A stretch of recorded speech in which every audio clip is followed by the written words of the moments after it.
Rivers that are carrying a little bit of extra water can be very challenging at the best of times, especially in the winter months. But one thing they can also be is incredibly exciting places to fish. So here's a few tips and tricks to help you get the best from these magical venues.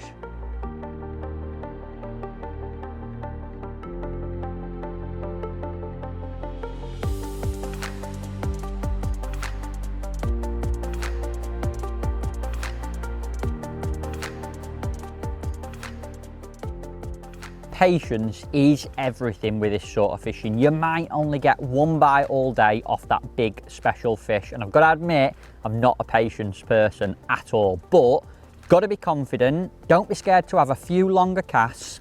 And the thing about this time of year is fish feed in certain little spells. When that flow's perfect or the light drops at this time of year, you get that little golden chance, but you've got to be patient.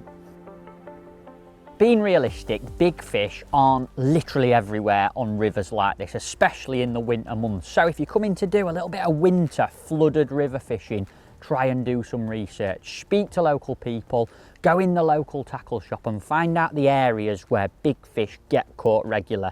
If they're not in front of you, you will not catch them. But you still need to apply a little bit of watercraft. When you're walking along that river in the morning, try and find places where you've got a crease. This peg today, I've got a big tree just upstream of me and it creates a big slack in front before I then get to the flow, and that gives you several different options of fishing. You can work your way out and fish just out of the flow, right on that crease, or if you can hold bottom and your feeders are big enough, just into the flow as well. So it's the perfect place to fish in tricky conditions. Now, a big part of this kind of fishing is obviously being able to leave your feeder in position, and to do that in any sort of flowing river, you need to put a bow in your line once your feeder's at the bottom. And some people really struggle with this, but there really is nothing difficult about it. It's simply a case of letting line out steadily, keeping a little bit of tension on the tip until your feeder's just holding bottom. This particular peg's full of gravel. It's a nice, hard, smooth bottom. So I don't mind if my feeder bounces once or twice, and conditions are very, very tricky. So to show you the process as we actually do it, I'm going to cast in very, very slightly upstream of myself, stop the feeder just before it hits the water, and then I'm keeping everything tight until it donks down on the bottom there. And at that point immediately I've started letting line off the reel, and I know today that if I keep letting line out till my line enters the water about there, I can then put the bay alarm on and slowly put the rod in position. And that feeder now hasn't moved since it hit the bottom. And what that bow does is it sits nice and low in the water and takes all the pressure off the feeder.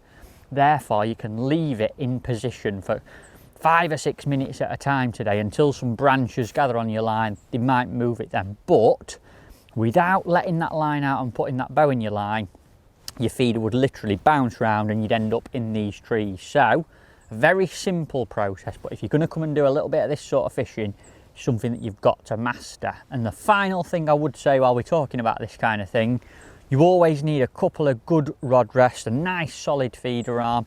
I like the mini front reaper to rest the front end of the rod on, and then I wedge the back end of the rod into a little mini reaper next to me. And a nice little touch with the specimen reel that I'm using at the minute is it's got a nice simple free spool system. So if I'm not washing the rod, I'm tying a hook and a fish takes the bait, it can actually peel line off the spool on its own. So I'm never going to lose the rod and give myself maximum chance of landing every single fish that I hook. And that is it. That's putting the bow in, getting yourself in position. You've got to be comfy because you could be waiting a long time for a fish, but once that feeder's in position and holding still, you've got the best possible chance.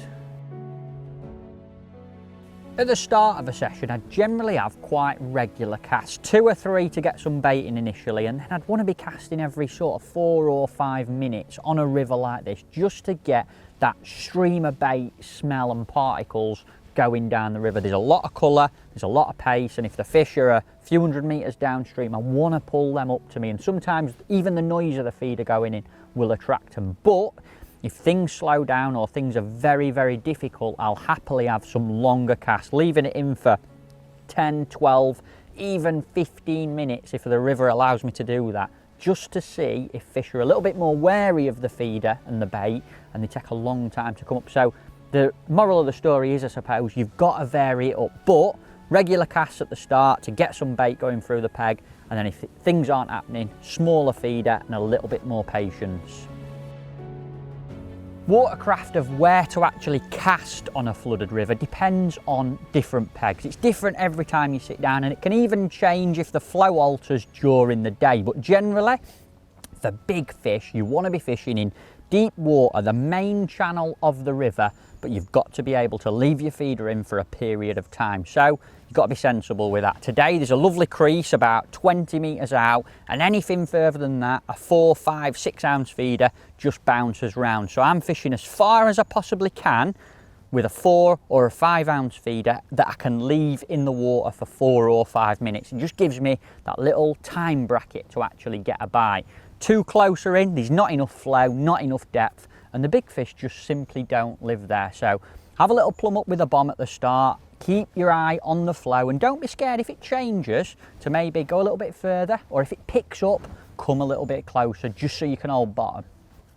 A lethal little trick for getting a bite on the hardest of winter days is to actually slip a bomb on instead of a feeder, a nice heavy lead, 4 or 6 ounces it'll be today, to hold the bottom, and cast downstream. And the reason for that is, on really tricky days, fish might back off the noise of the feeder going in, the barrage of bait that you're putting in, and they'll sit downstream just waiting for an odd bit of bait to be brought to them by the flow. And by sneaking a bomb in further downstream, the same line as you're casting the feeder, you can just pick off them clever, wary ones that sit at the bottom of your peg.